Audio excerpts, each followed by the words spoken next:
the MMA Roadshow, episode number 463. My name is John Morgan, and with me today, a special guest I'm excited to bring in light of the Super Bowl being in Las Vegas. I am so happy to bring to you an expert in the field who can really help us dig into the narratives behind Super Bowl LVIII, the Kansas City Chiefs, the San Francisco 49ers. It is full-time Super Bowl and NFL reporter Cole Coffey. What's going on, Cole Coffey? Oh, man. Feels good. You know what it's like, day after day, rubbing elbows with the big powers that be. At one point, I happened to bump elbows with Dan Marino today. I was like, hey, Dan, what's up, son? And he was like, oh, hey, fella. And we walked by. And yesterday, I was talking to Chris Olave, and another Buckeye alum was in there. Just big things, No, actually, I did happen to walk by Dan Marino when I was walking out one of the exits, and Dan Marino is huge, boy. He's big, a lot bigger than I thought. Really? I knew he was big back in the day, but he's a big boy. But he was actually one of the ones that I didn't even say starstruck, but when I walked out, I was like, oh, shit, that's Dan Marino. I was like, dude, that's a legend there. That's a legend right there. That's a legit legend. No, it's cool. But yeah, it's just something different. But what's funny is, like what we said before, we're in the MMA bubble. I know MMA guys. If I see an MMA guy, I'll know who it is. Right. In a lot of other sports and NFL, I don't know. No clue. Like you'd say some names, I'm like, and a lot of guys are like that. I'm like, that guy looks familiar. But in football, everybody's wearing a helmet. Right. And unless you're really following the stuff and you're seeing post interviews or something, I don't know what a lot of these dudes look like unless I don't follow a lot of them on social media. I don't do any of that sort of stuff, so I don't know who they are. At one point, they brought Max Crosby, and I'm like, that dude looks familiar. He's for the Raiders, but I don't really follow the Raiders stuff. But we were interviewing him, and I was like, why is this dude for me? And they're like, that guy's on the Raiders. Like, I should know. I'm like, and? Like, I'm like, y'all don't realize. I'm like, I offered to shoot some stuff for Raiders Wire like a year or so ago, and they were like, well, we're not really doing video. And I was like, okay, that's weird. But I was like, okay, well, if you're not going to ask for it, I'm not going to push for it. So maybe if that happened, I would be more in tune with the Raiders beat. I think next year I am going to maybe try to reach out to shoot some more of that stuff. Yeah.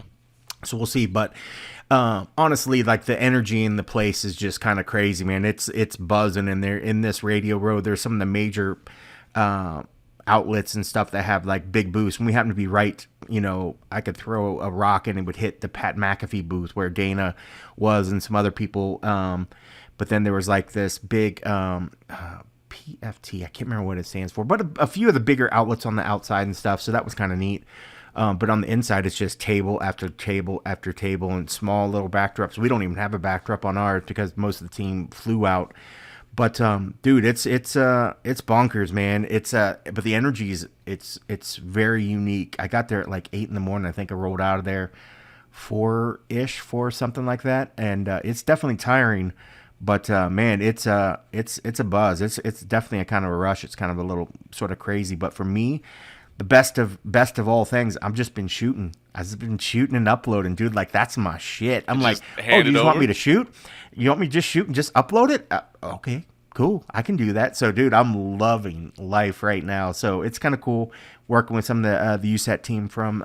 Most of them are from the New York office. So a lot of them live out of Jersey. There's a couple of there from like the DC office, and then one reporter's from Denver that's out there or something. So it's pretty cool, man. It's awesome. Pretty cool. But yeah, it's a nice switch up from the UFC North. So instead of doing the media day, which you did today, I was at Radio Row doing the Super Bowl stuff. And I got one more. Tomorrow will be my last sort of covering during the Super Bowl, and then I'll go back to the MMA beat for Friday's weigh-in, and then Saturday fight night. And unfortunately, I did not. There's limited tickets per outlet, so I did not get one of the tickets for the Super Bowl. So I like most other people will be watching it on TV on Sunday. Oh, so wait, so some of the people do get, like, if you're just on Radio Row, some people do get tickets to actually go to the game? Well, a lot of the people on radio are like the reporters. Yeah. That would actually be there actually writing stories and doing other little sort of stuff. Right. So, but yeah, as for a particular outlet, they're limited on how many actual tickets to the press box. You've seen like just like Sure. in the UFC events, a lot of times we might have multiple junkie guys in town, but if we reach a certain credential threshold, the UFC or so whoever might just be like, sorry, I can only give you so many credentials for fight night or whatever. But during the media day or during the media events, all the stuff that nobody cares to really go to, we can give you plenty of credentials, whereas like Radio Row's a grind, man. Lots of interviews, lots of other stuff. You have PR people just walking around trying to get their guys in. If there's an opening, they're always coming by and like, hey, is there any openings? Can we get so-and-so in? Can we come in and plug this and this and this and this? So a lot of the players that are coming through are there on the dime of somebody. So one of our shoots was shooting some of the football players up in a big setup at Bounty. So Bounty's there, and so they're wearing their Bounty things. Bounty's is like giving wings out to like the media. They're having their little paper towels, their Bounty paper towels. But Bounty was the ones that were bringing these football players, and then media then the PR team for Bounty would reach out and say, hey, what are your openings, blah, blah, blah, blah, blah.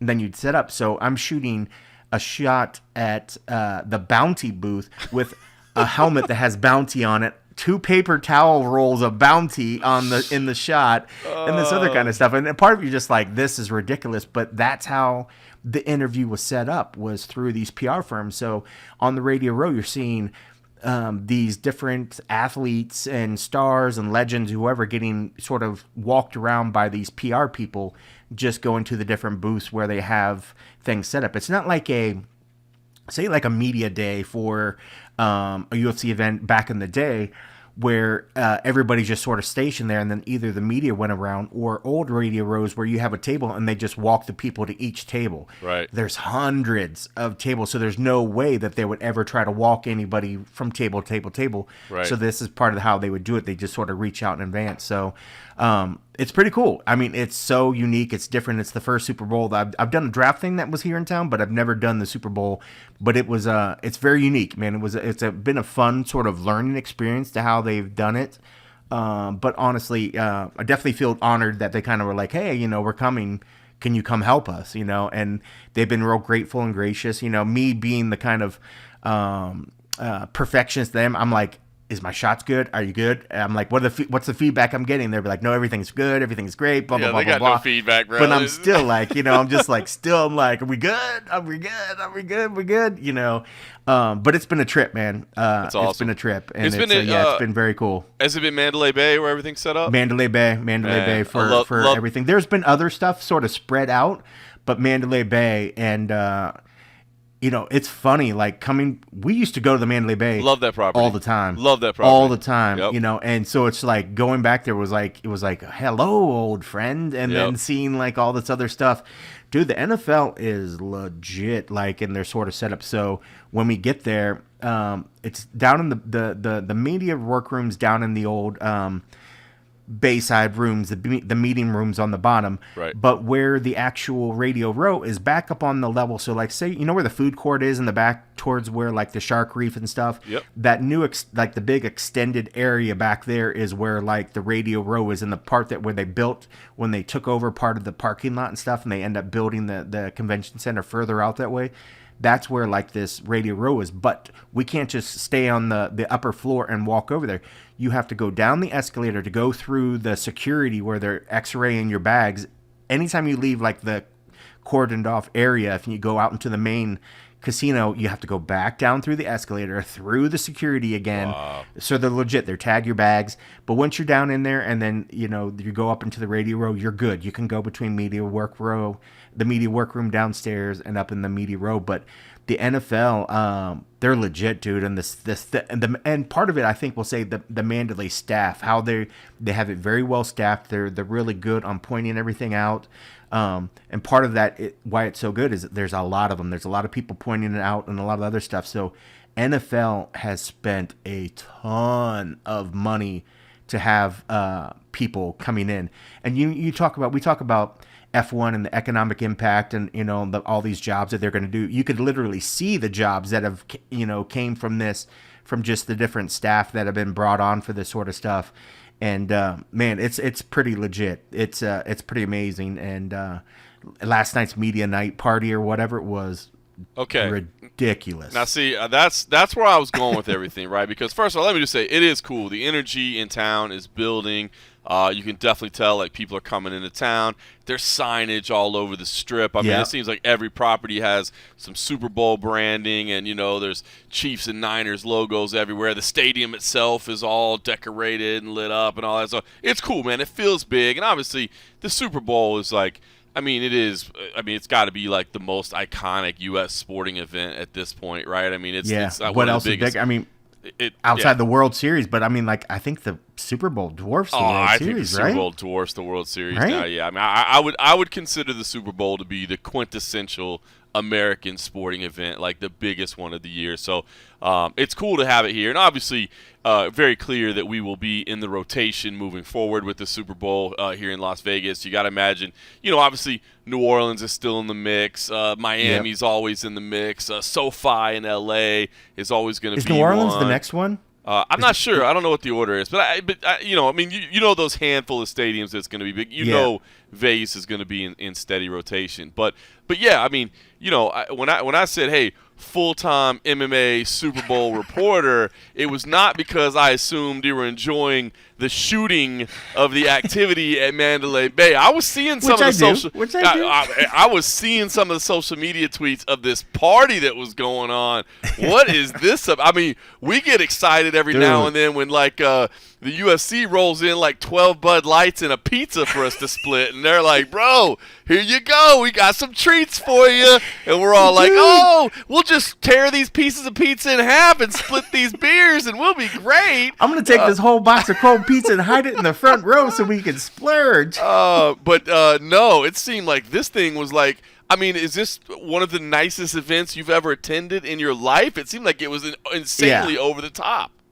And it wasn't, and I don't think it was just purely the NFL and like a media party, because there were some people that were there that had done charities in town that were, I think they purchased tickets to go to this party. So it was a mix of like a media mixer / VIP party thing. And outside on the outside of this big giant Grand Prix plaza, which is like associated with the F1 building or whatever, or it's like the F1 headquarters or whatever.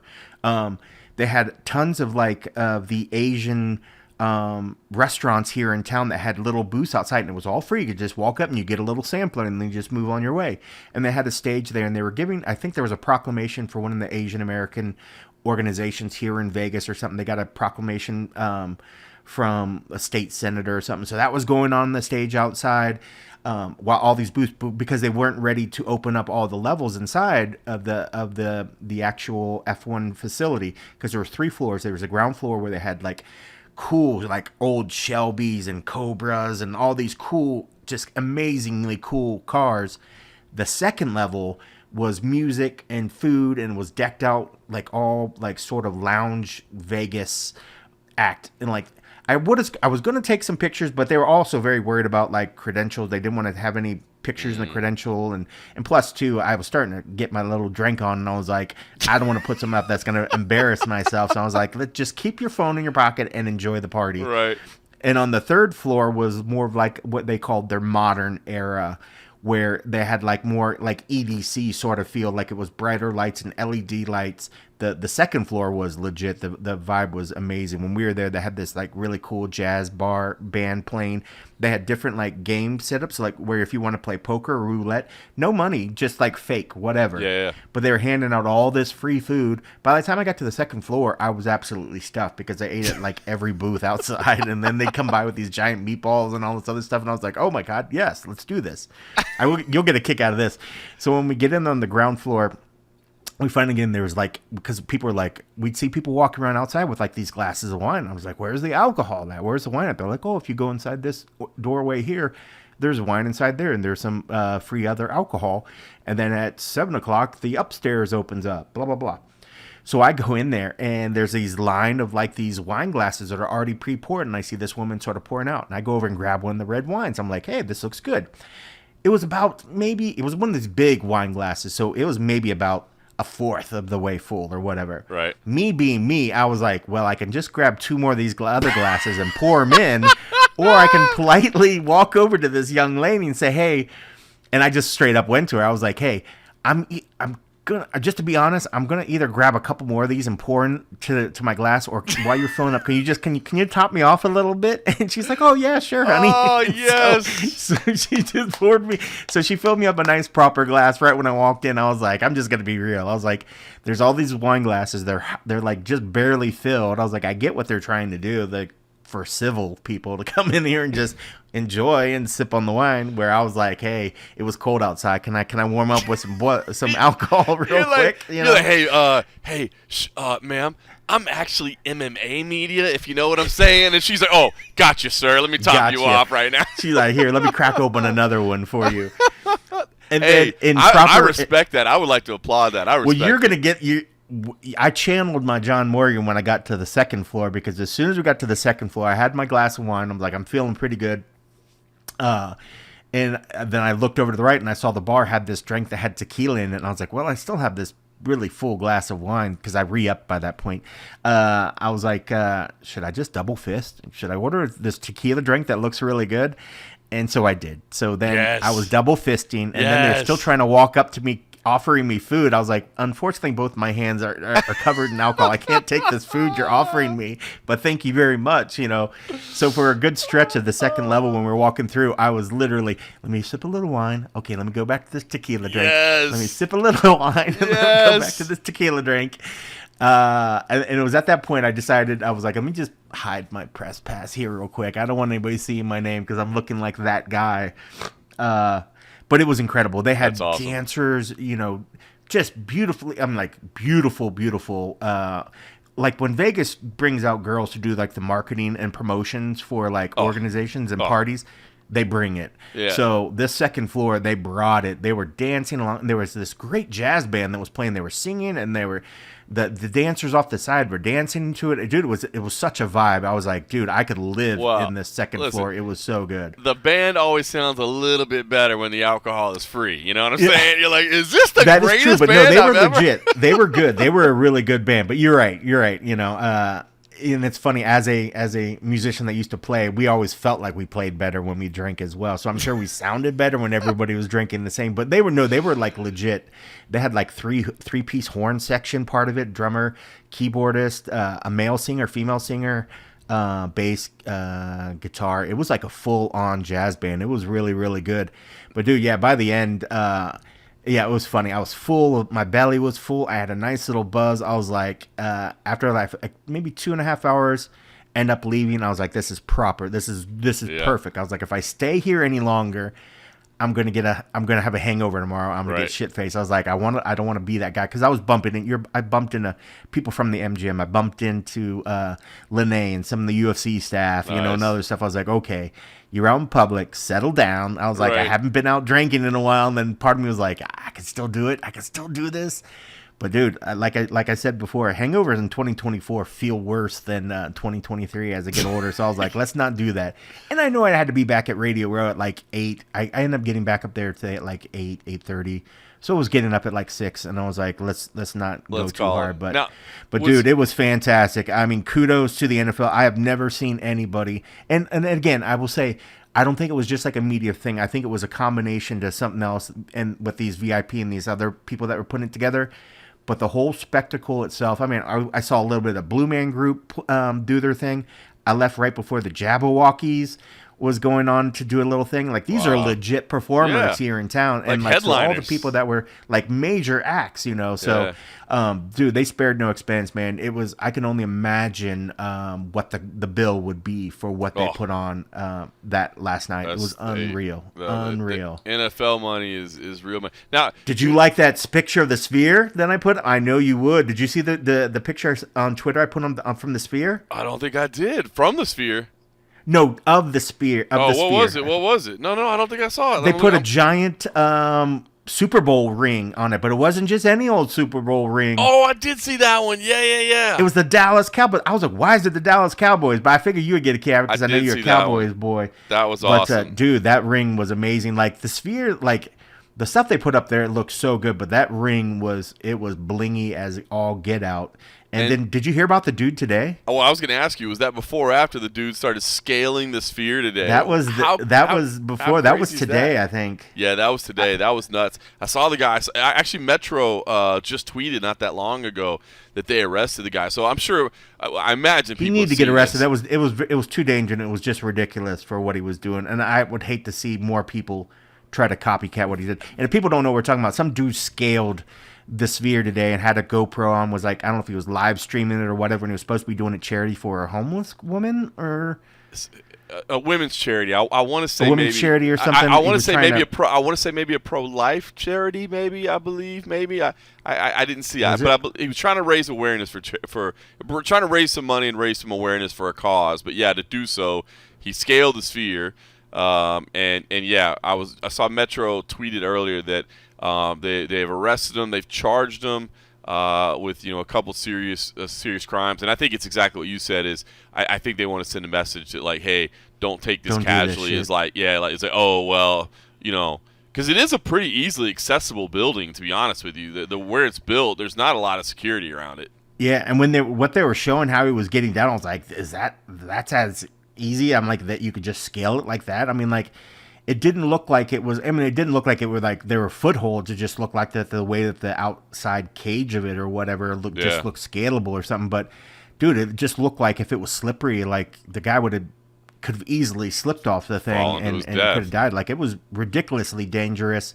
But yeah, it's just crazy. I mean, if you guess when there's this many people in town, somebody's going to do something. But regardless, yeah, man, the sphere, man, when they do stuff big. But yeah, when I saw that ring last night, I was like, I got to take a picture of that. But I figured you would did see that one. I'd forgotten about it. By the way, here's what Las Vegas Metro Police tweeted that he was arrested today, and they just put for climbing a structure in the 200 block of Sands Avenue. That would also be known as the Sphere. He was booked into the Clark County Detention Center and charged with destroying property of another greater than $5,000 and conspiracy to destroy private property. So, yeah, and who knows? Yeah, who knows what he could have damaged on the outside of it or something. I'm sure it's a pain in the butt, but yeah, ridiculous. But all right, so last question I had about the party, by the way. Was there any part of you that felt a little torn inside? You were hanging out at the F1 facility. You have not been the biggest supporter of F1. Was there any part of you that's like, I'm going to take a stand and I'm walking out of this swanky shindigs right now because I will not be caught being entertained and enjoying libations and live music and free gourmet meals at this horrific den of terribleness? No, because I don't think the F1 had anything to do with it, so that's why.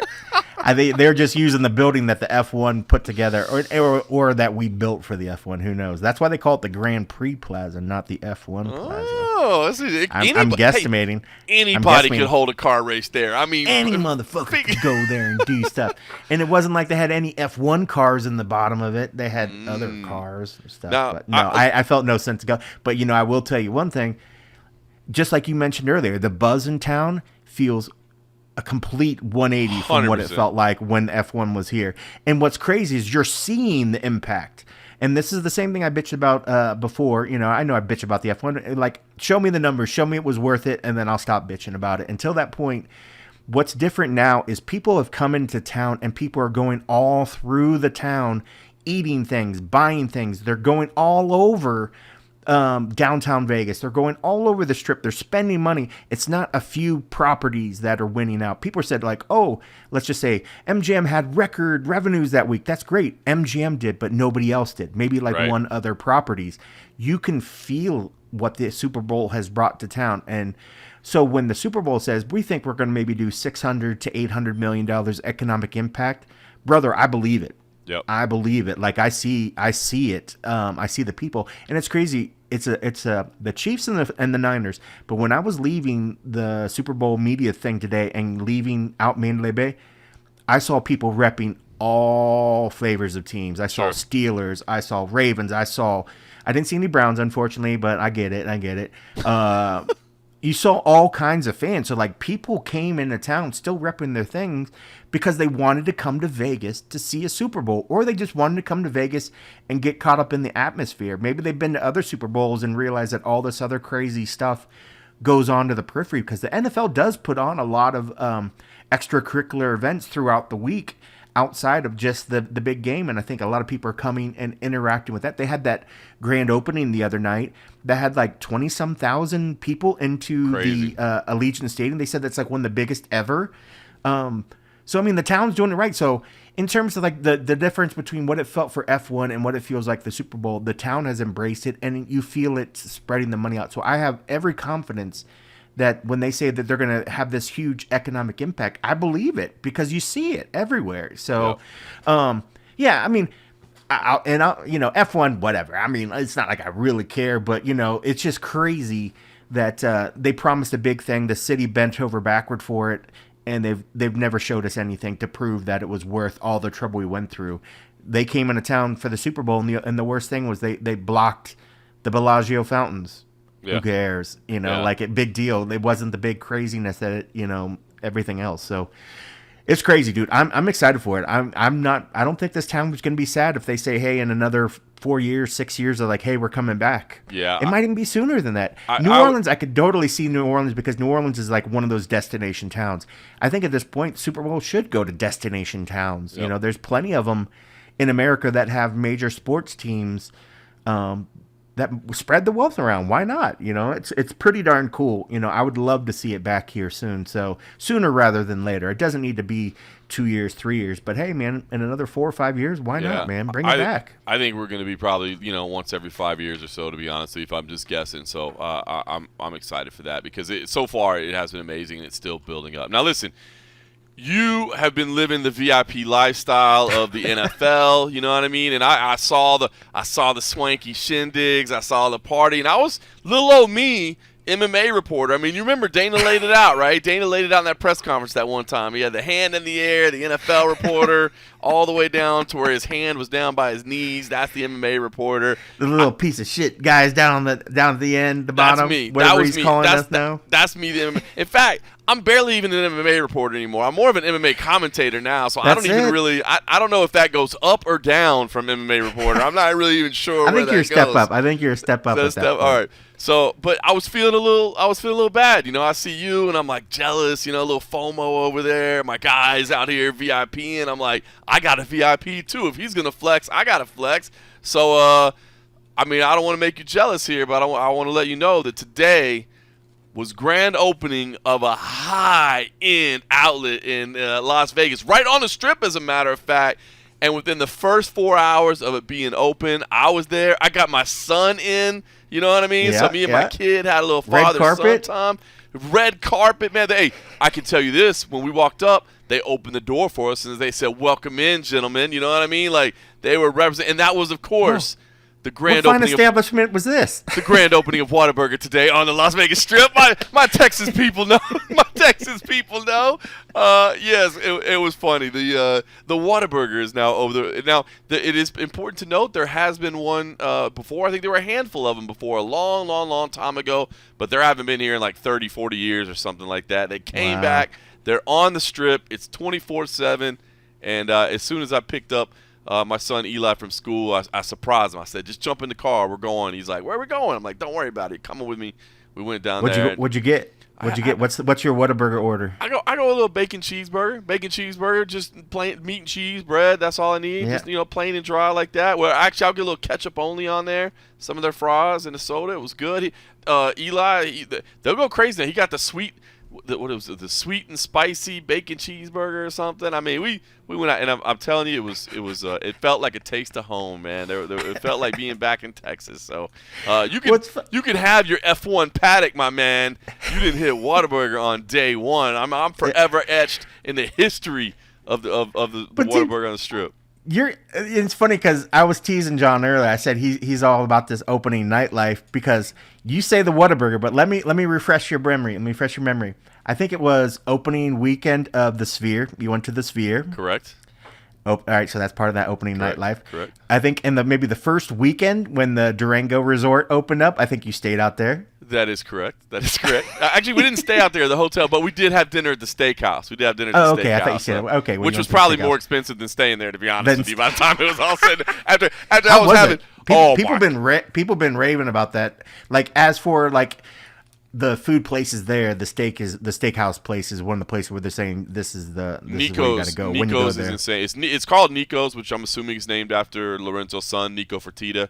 I don't know that for a fact, but it would make sense. It's called Nico's. That guy ain't never cooked for nobody. He ain't never cooked for himself, probably.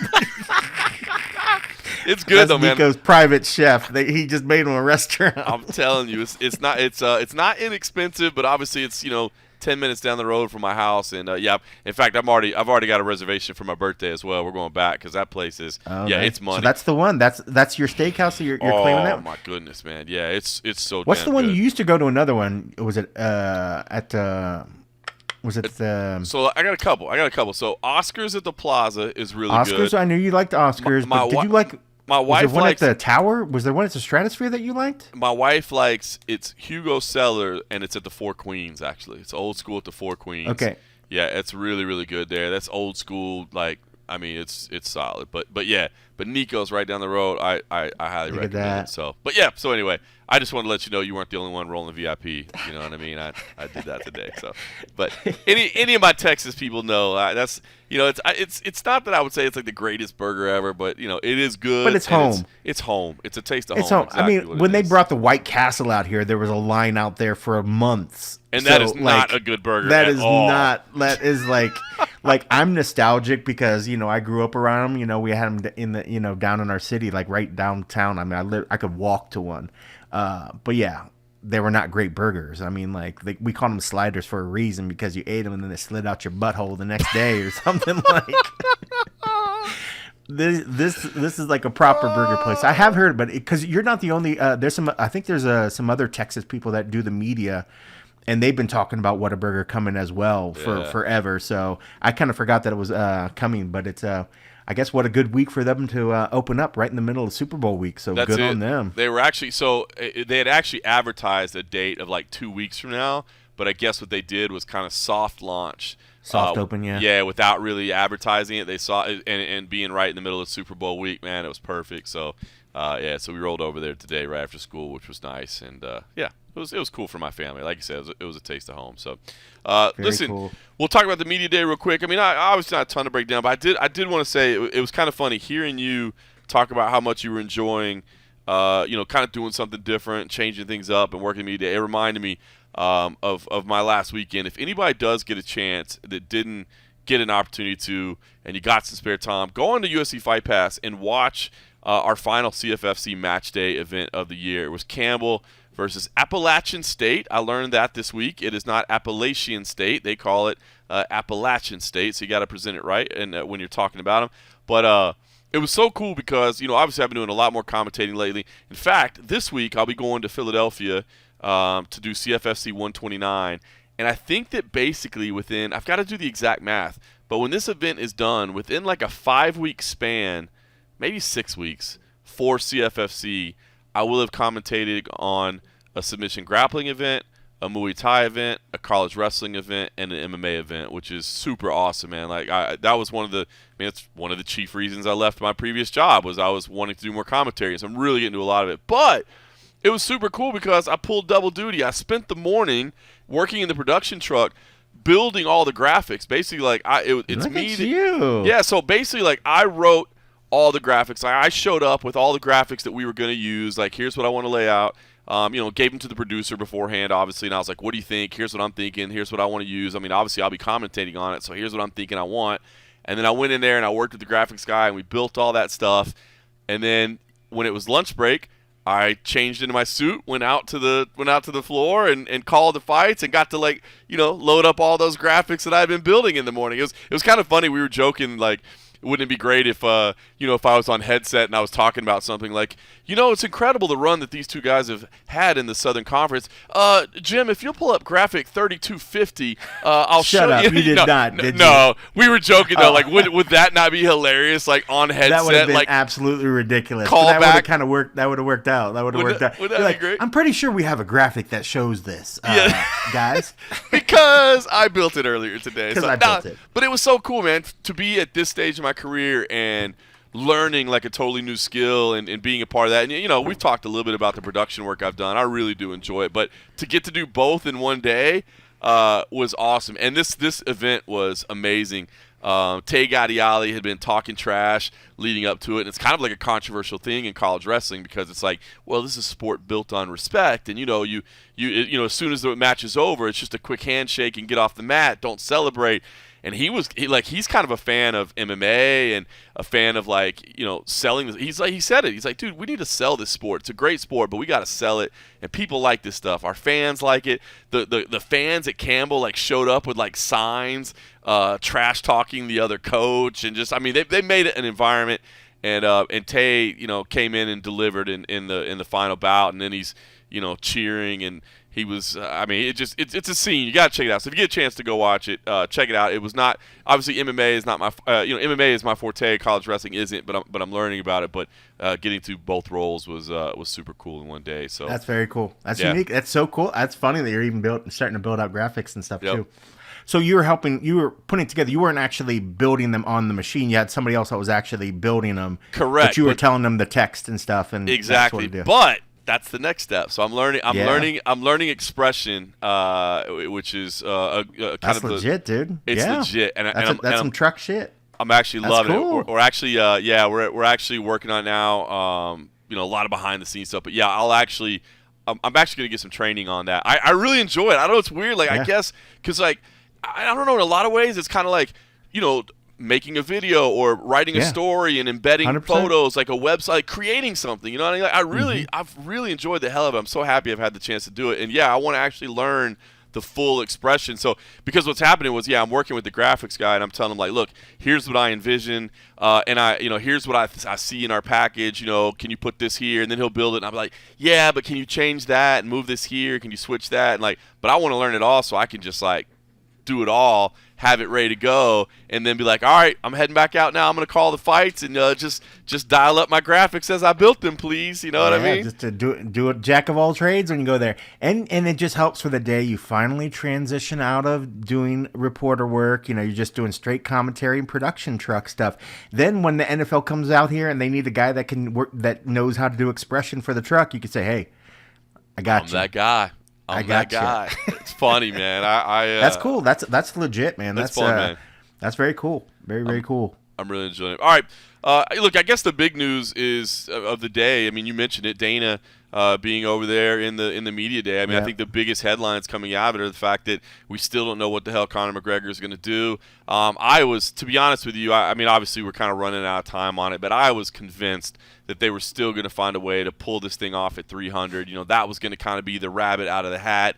I really believed they were going to be able to get it done. That doesn't appear to be the case. Now International Fight Week doesn't even appear to be the case, and now he's saying fall, hopefully. Gosh, I don't know, man.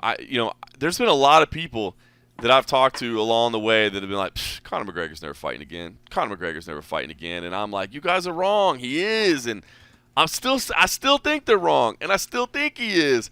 But the more this stuff gets delayed and pushed back and it's not happening, you start to wonder, right? Or at least I am. Are you starting to wonder, is it possible that the dude just doesn't want to do it anymore?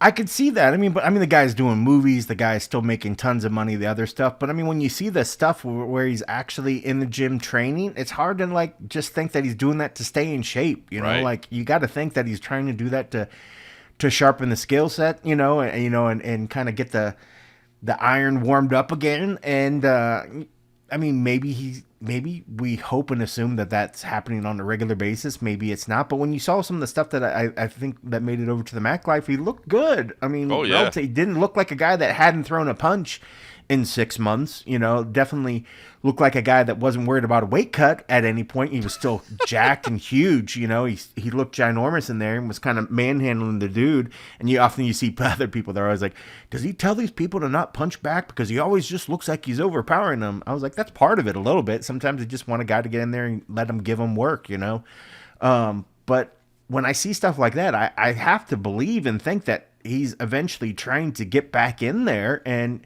maybe the timetables just doesn't really quite work out to the whole, he's got other irons in the fire, maybe some of the dates, and then maybe what's working out with Chandler. The main thing I worry about Chandler, you look at Chandler hasn't fought since November of 2022. And now if we say, okay, well, if it's not going to be, in April, and it doesn't look like it's going to be in June or July, and now we're talking about August or September, before you know it, it's going to be 2 years since the dude's fought, and is that what Conor wants? Is this Conor kind of stringing him along a little bit, and then he gets the fight at a bigger weight class? So then you got a guy that hasn't been fighting actively, so he's maybe lost his edge a little bit, and then he's going up to a bigger weight class against a guy that's ginormous, that's going to be cutting to get to this weight class.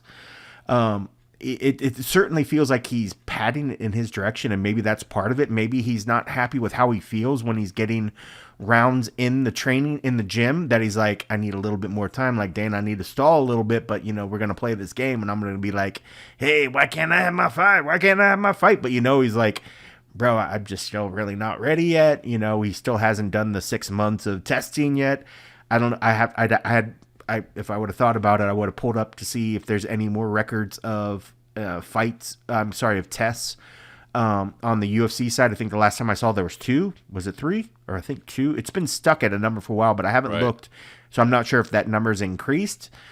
I do believe it's going to happen. I believe he's got to have at least one more fight into him. Then depending on where we see from that, maybe then he decides like, losing is not good for me. But I think he has a great chance of beating Michael Chandler. And I think he's doing all the right things to make that happen by making Michael wait longer and longer and longer, put it at a weight class that puts Chandler at a disadvantage. Mm-hmm.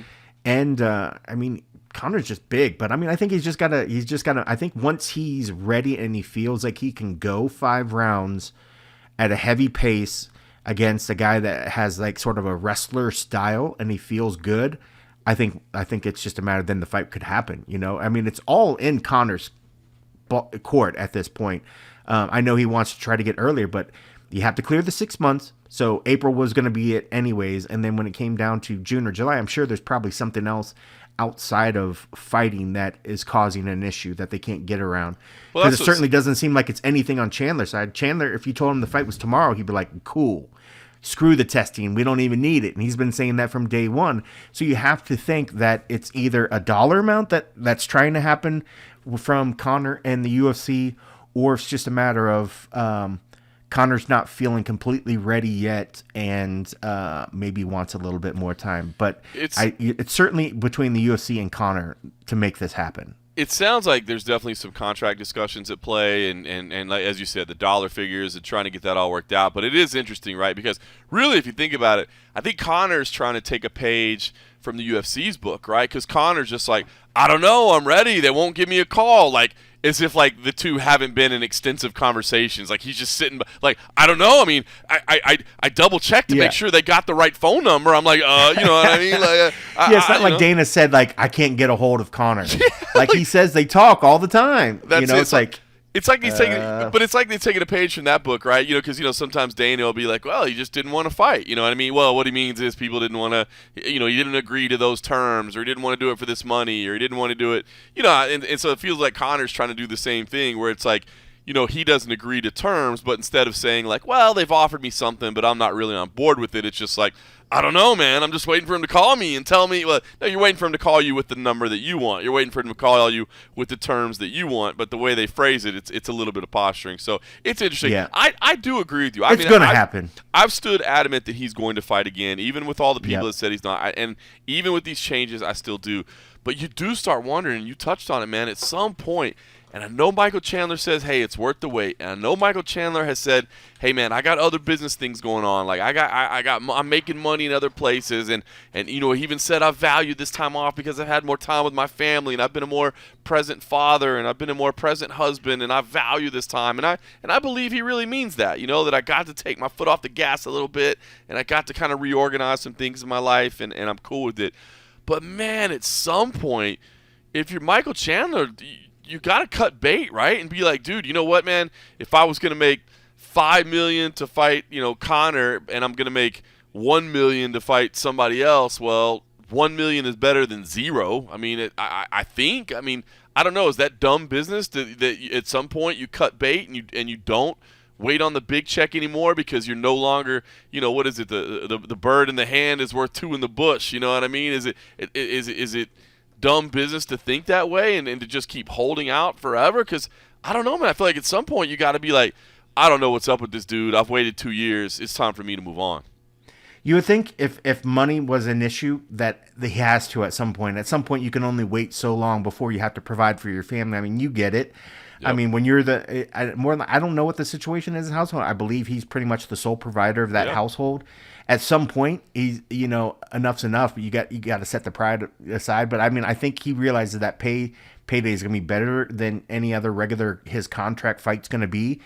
But honestly, I can see if say he takes a fight because he has to. Conor being the little trickster that he is, if Chandler loses, Conor easily could be like, why do I want to take that fight anymore? He'd be You're out. Bum. 100% You're he's bum. out. You're bum. You lost. And so it's like he can't risk. I would say keep holding out because Conor's into it. He seems into it. Like Conor's saying all the things. UFC saying all those things. I mean, it can't be much longer. I would say hold out again. If it doesn't happen this year, then yes, brother. If you don't have things to where you need to fight again, then fight. But at this point, we're in this year. It looks like now he was willing to wait whatever, and it looks like it's not going to happen in April. It's not going to happen in June, July. But if fall looks the good thing, and he's willing to wait, you might as well just say I'm willing to wait out this year if he has the money in the bank to do it. But after this year, then enough's enough. I would say at that point you can't hold your unless you don't need to fight. I mean I think we've said this before on some of these cats that have done the right thing. I think Chandler enjoys fighting. I think he enjoys the rush of it, but I think he's also a smart cat that understands if he doesn't need to take the damage upon his body, why would I go in there and just fight somebody that's not going to be possibly the biggest thing of his life? If he was willing to just go in there and fight anybody, I think we would have already seen. I think he's making the idea in his head that if he gets this big fight from Conor, maybe that'll be it. Maybe if that's big enough that he's like, hey, I just sat out the last 2 years of my life. This was great. I'm glad to get this win. This is that bucket list one I wanted to get. This is that head on the wall that I really wanted to. Now I'm going to go spend the time with my family. My sons are getting older. I want to play with them. I've been kind of, I mean, maybe he's enjoying the time that he's had with them now because he hasn't been stuck in fight camps or whatever. But I would say at this point, I would be willing to wait out this year because it's going to be that good. And if he loses, Conor's going to just shit on him and not give him the fight. No, he'd be done. It's not worth the risk. It was funny as you were laying that all out. What came to my mind, I said that old phrase, a bird in the hand is worth two in the bush. But it came to my mind. But is a bird in the hand worth 10 in the bush? Because it's, what I mean? Like this is the fight. It's not, that saying is, hey, take what's guaranteed because you're not necessarily guaranteed because it's a little bit more of something else. Yeah. But this is the fight. You know what I mean? This is the red panty night, right? Yeah, because especially, I mean, if he's getting points for it or something, it's a night and day from whatever his contract is. Say his contract was even a flat $500,000. I don't know what it is. That's still pale in comparison to 1 percentage point of these things. I mean, like, it's pretty ridiculous because if he gets his fight purse and 1%, all this little extra stuff. And again, that just makes me think that if he was really in his mind thinking, I have this idea of I want to hit a certain amount of fights before I finally retire, then I could walk away. Then I could see where maybe he's like, okay, do I keep waiting? Do I keep waiting? I think now in his head, he's probably thinking, let me at least get this red panty night that I've heard and seen this life-changing money. And then I don't envision he's going to be around much longer. I mean, he's done all he needs to do for a career. Why not get the biggest name in the sport on the opposite side of the cage and then have a good night and then possibly walk away, a richer man and still have his wits in his body. We've seen tons of guys that have went way too long in this game and now are unfortunately reaping the benefits of all that damage on their body and all the the wear and tear on their brains. The guy still seems like he's got his shit together, man. Like he's taking care of his money. I think he has multiple, sort of little business ventures going off to the side.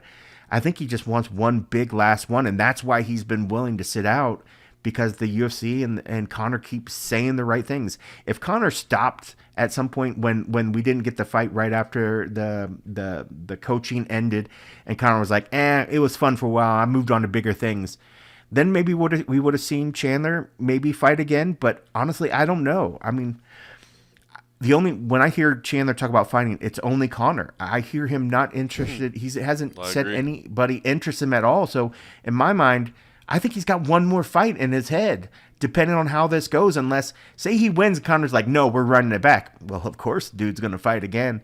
I just see that this is the final fight that Chandler's been waiting for, because of financially, but also the dude's already done so much in that sport.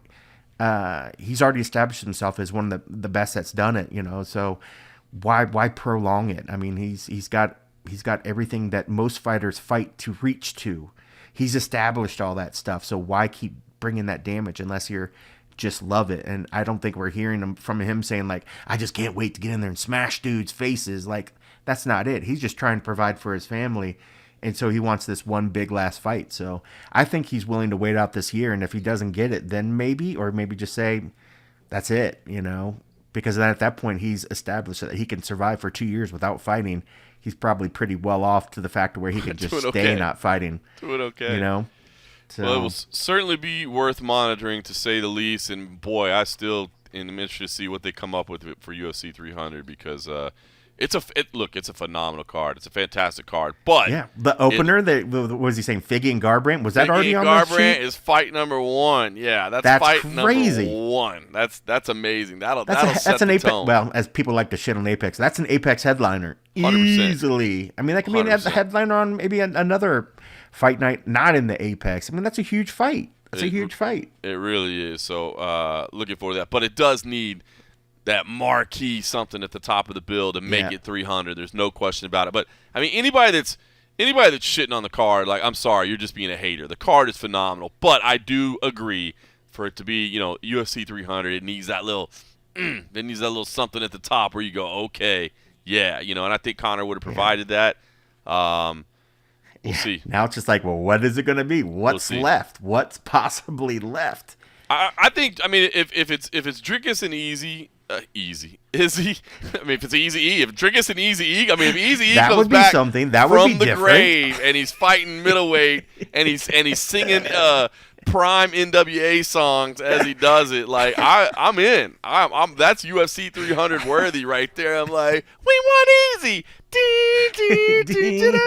I mean, that would be, but if it's Izzy would also be acceptable as well. Izzy would also, I suppose so. I would prefer close second. I think Easy would be more spectacular, but Izzy would be good as well. All right, UFC Fight Night 236 is this weekend. Listen, media day today was a small one. Like you said, I was there. There was probably only about 5, 6, maybe 7 media members there, but there were. I mean, obviously, Super Bowl media was going on, and a lot of people like yourself were pulling double duty, so it was a little bit smaller one. But certainly some intriguing ones along the way. Joe Pyfer, I encourage people to go watch the video of Joe Pyfer. Obviously, he's great on the mic, and he was great on the mic once again today. Listen, he lays it out there, man. He just said, look, and he even said it. He's like, look, I'm just saying what I feel, and if this backfires, I understand people are going to be laughing at me and going to make a meme out of me and whatever else. He's like, but I got to be honest with you. He's like, I just don't see how this guy hurts me. He is like, I don't see his grappling. He's like, I think there's a massive speed difference that you're going to see. He's like, I think there's a massive power difference that you're certainly going to see. And he's like, I just don't see how this dude hurts me, and so therefore, I think I get it done in pretty spectacular fashion. Meanwhile, Hermanson obviously sees things a little bit different, as you would imagine. Yeah. And he says, look, I just, and Hermanson, look, he did say, look, I think Piper's a dangerous dude. There's no question about it. He's like, but he's like, look, I've been here. I've done this. You know what I mean? Like, I see this. These guys, everybody gets behind the new kid. This is the guy. Oh my God, look at this guy. He's the guy. And then, if they slip up and they learn, okay, wait a minute, the levels are a little bit different than I thought they were. I wasn't quite ready for where I thought I was, et cetera, et cetera. I mean, this sport is hard to do. Jack actually did say something, too, about I was asking about we were talking about the middleweight division, how much it's changed, because he's been out for over a year, and like the way the belt has changed hands and that sort of thing and whatever. And he was actually talking about the fact, he's like, I think, and I honestly don't disagree with them, because we were talking about like the long reigns of like Anderson Silva and George St. Pierre, Demetrius Johnson, and even John Jones. And he's like, man, I just feel like MMA is in a place now where like the level is so high that I just don't think we're going to see like incredibly long reigning champions in any division anymore. And I was like, you know what? I think you're kind of right, to be honest with you, man. It's just so hard now. The sport's just better and better. But anyway, so that's kind of laid out. But I think it's where, I mean, Jack Hermanson, he's Jack Hermanson. He's not going to be disrespectful. He's a good dude. But he's not. Yeah, he's always been very polite. I can't think of anybody off the top of my head that he was up there, raging over, ever. He's not going to give any sound bites. Pfeiffer, worth listening to. He did give some sound bites. Like I said, he just laid it out. He's like, look, I just don't, and I love it. He's like, I just don't see how this guy's going to hurt me. Maybe that'll come back and bite me in the ass, but I just don't see how this guy's going to hurt me. So where are you leaning? Where are you leaning? I do After like being in the room, feeling the energy, seeing both of them how they look. Where you leaning? Pfeiffer's a big, strong dude, and he is just full of energy right now, confidence brimming. He's got the he's got the chip on his shoulder. You know what I mean? He's like, man, I know everybody doubts me, and he's like, well, really, I don't get too many negative messages. Like, mostly it's support. But still, I know nobody believes me where I came from. He's just got that chip on his shoulder. He's just got that drive. You know what I mean? And, I do like Pfeiffer in this one. Hermanson's crafty. He's got tricks.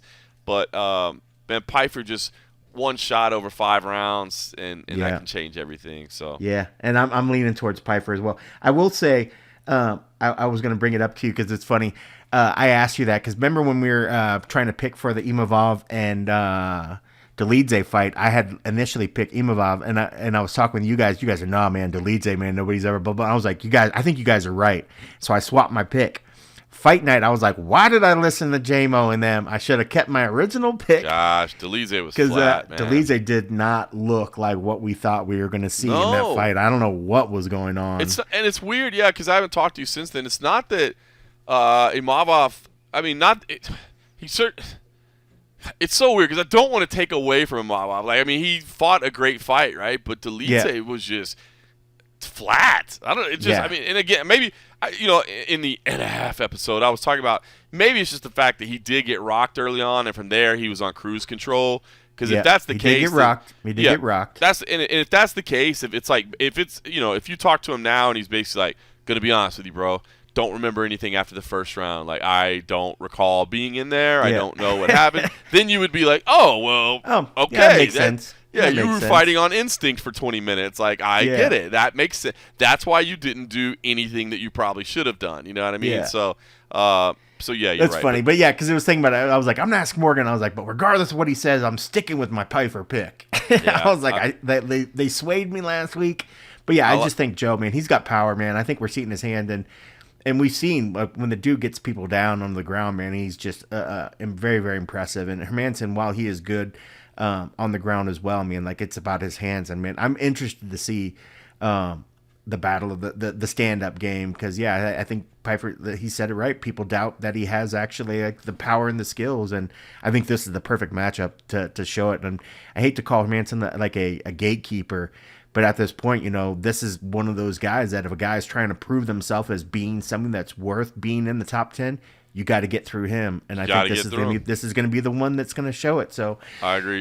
He's either going to be Joe Pfeiffer or he's just going to be Joe Pfeiffer. And I'm thinking he's going to beat Joe Pfeiffer on that night. So I think he definitely can. I'm excited for it. Big breakout opportunity for him, as you said. And Elon Musk is going to be there, so everybody's going to be trying to show up. Did you see that? No, is he everybody's really? saying that Elon supposedly went out. That he says that Elon Musk is going to be up in the crib on Saturday. So People going to be showing out. It's going to be nuts, man. Like, and that just goes with, we knew that there's going to be some celebrities and people coming in town, but from what I'm hearing, yeah, and I think Junkie wrote something about it. I'm not sure where they got the word from it, but yeah, I'm hearing that Elon's supposed to be there. Some other people I'm sure going to be in town, with the Super Bowl and people trying to come out and see the UFC stuff, and I guarantee none of them are going to be sad and bitching about it being at the Apex. They're going to be glad that they're on fights on Saturday night, that they're going to be in some quaint little, nice little setting, and the fighters are going to love it. And I guarantee, just like when we weren't there, even the fighters that fought in that empty ass space when it was just Zuckerberg said there was something about fighting in front of like one of these names that you hear that's like moving the world around. Yep. Elon Musk is one of those cats, man. So I think these fighters are going to go out there and probably have butterflies just knowing that there's him and probably NFL athletes and legends out there. I wouldn't be surprised if Marino's up out there, and who knows who else might be out there. I'm sure McAfee might be out there. I'll tell you what, so as it stands right now, I will not be there on Saturday night. I'm hoping I can change it. The flight's back, and clearly, obviously, because it's the Saturday night before Super Bowl, the morning flight. So I leave tomorrow for Philadelphia. We're doing CFFC 129, 2 title fights. Should be a fun card. I don't know if you got to see this. You've been busy. CM Punk is hurt, so he's getting surgery, so he's going to be out. I think he's actually, I don't know if he already had it. He's getting it sometime this week. So I know he felt bad, but he can't be there. So we got together. That's all right. Dude, get your arm settled. Exactly. Get your arm settled so you can get back. So we got together and we were like, who can we bring in? And we settled on the name Renato Money Moicano. I did see is going to be on the mic. It's just me and Moicano. Oh my god! Yeah, I'm anxious to see. Hey, I support our boys in blue. I support our police force and our future police force. Dude, if he's been on fire on the mic, yep. and I don't anticipate that he's going to be anything but the best professional on that night. He understands when you get an opportunity like that, don't be up there and just talk random shit just because you have a mic. Some of the stuff that he's been saying, he's been really, really good about getting out there and making a point to really say some amazing shit when he gets on the mic. So I think it's going to be fantastic. And you guys have always had a good chemistry. Yeah. Even when he walked back, I saw your video when he left the cage. He like practically walked straight into your camera because he wanted to like chat with you. So I know you guys have always had a good rapport. So that bodes well for the fight night as well. So I think it'd be a lot of fun. So flying back on Saturday for the fights, the morning flights. A lot of time. I mean, last week I did the same thing. I came from North Carolina. I took the morning flight and I made it back in time. The morning flights into Vegas were insanely expensive, which I'm sure is just because last second people coming in to party the night before. So yeah, I had to take a PM flight, but I'm hoping that maybe I can do like one of those, same day changes or whatever, those last second changes and make it back early. So if I can be there, I will be there. I probably won't, if I'm being honest. Just based on again. That commentary life, man. That full-time commentary life. That full-time commentary life, part-time checking in. Hey, John Anik, better watch out. Somebody coming for him. Watch out, brother. I'll still have the and a half over there afterwards. I'll watch the fights on the plane home if that's the case. And for everybody that supports us over at patreon.com/the MMA Roadshow, I'll definitely still deliver on that. Co-main event, Danny Ige, Andre Fili. Should be a lot of fun. As you know, of course, those guys were nothing but respect towards each other today. But both of them said, got all the love in the world, but it stops when we close that door because we got to get down to business. A funny one was Michael Johnson and Darius Flowers. Interesting because Darius Flowers, he's making his second UFC walk. Michael Johnson's making his 28th UFC walk, and they're going against each other. But Darius was actually pretty funny. He was talking about that him and Michael Johnson actually had a pretty cordial relationship until they signed to fight. And then Michael Johnson blocked him on Instagram, which I think Michael Johnson kind of does that with any of his opponents. I just don't think he likes to see anything about his opponent or whatever, like when he's getting ready for him. But Darius was like, oh, so now you think what? We're going to fight and then afterwards you're going to unblock me and we're going to be cool? Like, nah, fuck you. I was just like, okay, all right. So he's like, I mean, it's not personal or nothing. He's like, it's all business for me, but, you're going to block me? Personal, though. I know, Sounds right? Personal. I know. He's like, oh, so we signed a battle agreement and you're going to feel some kind of way? He was like, okay. And I was like, well, do you feel some kind of way? Oh, no. It's all just business for me. I was like, uh-huh. I can okay. tell. Yeah, Okay, totally. okay. Hey, you know what that So reminds you're me gonna of? block him. He's gonna unblock you, and you're just gonna block him because it's just business. You're Yeah. gonna reblock No, him back just because it's business. It reminded me of like when I'm like talking to my wife. I'm like, are you okay with it? Oh yeah, no, yeah, no, it's fine. Yeah, no, I'm not upset at all about your decision making last night. Like, no, you're good. You know, You're most certainly not good. yeah. No, everything's fine. Everything's good. No, don't worry, you worried about it. No, I'm good. No, everything's good. I'm good. No, quit asking me. That's funny because I mean, like, you're talking about Michael Johnson's work. I feel like we watched him grow up in front of us. I mean, like, I remember when he first came to the UFC, he was still just a young pup, man. Yep. Like, it's crazy. He's 37, and we've been watching. Let's see, his UFC debut. Oh my Lord. Ultimate Fighter. Well, that was Ultimate. That was still when they did exhibitions in 2010. Oh, yep. Holy We've been watching cow. the man for 13 years, dude. That's crazy. That's for crazy. Yeah, we That's literally have crazy. watched him grow up. I think I picked Johnson in our staff. Granted, we don't normally pick, like, our picks never go below the main card, but we end up picking the whole fight card. But I think I picked Johnson on this one. I think this is one of those ones where we might see that vintage Johnson, because especially maybe in this case, like you said, if they've been cordial and they kind of maybe have a little knowledge of each other, we're not going to see. He's not going to go in there any intimidated. Maybe we'll see those glimpses. I mean, he's getting long in the tooth, I guess, for what a 37-year-old could be or a 38-year-old. But it's just because that many fights, man. At some point, your body's going to start showing it. But I feel like this is one of those ones. I don't know. Maybe I'm still just a homer for him because I feel like I've been watching him my whole career, my whole involvement with like the UFC. I feel like I remember when he came on, and I was just I loved his story, and I've always been a fan of his. So maybe that's just me. Maybe I'm just biased towards him. If you cover somebody's career closely, and I don't mean just you watch them fight and you're right, but when you're literally interviewing them, routinely for over a decade, you're going to cheer for them. Like, you just can't help it. It's kind of hard not to, I guess, right? We're only humans. Yeah, you're just human. We're like, I've been seeing this dude, as you said, we've watched him grow up. He's watched us grow old. We know each other. You know what I'm saying? We know each other. So I didn't have all the grades I got on me now. He's like, I remember you. You were a younger man. You got old now. Look at you. You're all old now. So funny. All right, listen. Yeah, busy week. It's been a busy week. It's going to continue to be a busy week. I'm like I said, hopefully I'll make it back for the fights. I probably won't unless I can get a last-second flight change. But meanwhile, you are going to continue with your Super Bowl coverage before you shift over. 2 more days. So you get to live the high life. One more day. Tomorrow's live the my high last life day. for one more day, and then step on down all the way down. I'm the first one to say that, man, just doing enough of a UFC event and then just doing my regular work, I'm fine with that just being a work week. Like, that's enough. And then throw 3 days of Super Bowl Radio Row stuff and other stuff going on. It's a bit much, but honestly, it's been pretty energizing just being around the environment. I say that now because it's my only one. If this was like a regular thing, I might be like, okay, I'm over this stuff like really quickly. But right now, it's been a blast. So yeah, there will be that moments tomorrow when it's the last day of working with some of the my USA Today cohorts that I don't ever see. There'll be a little sadness. Sadness because it's been kind of fun to be part of the bigger whole that is our organization. Yeah, it's been fun, man. I have loved the fact that it's been pretty much nonstop Monday, Tuesday, Wednesday, Thursday, Friday. Let's do this. Saturday fight night, and then Sunday I will have my day of rest. But That's let's awesome. go, baby. I'm stoked, man. I'm enjoying this week, man. It's pretty cool, man. And I'll be ready. Friday I'll be there doing the weigh-ins. We'll be streaming on the Junkie. I'll be psyched to get back into this, watching these dudes face off back in my area. Because I see all these other athletes, and I'm like, I don't know who any of you are, but I'll get back in there Friday when they're all half naked. They're half naked in their underwear, and I'm like, I recognize that birthmark on you, son. What's up? It's like, how do you recognize these athletes with all their clothes on? This is weird. Yeah, right.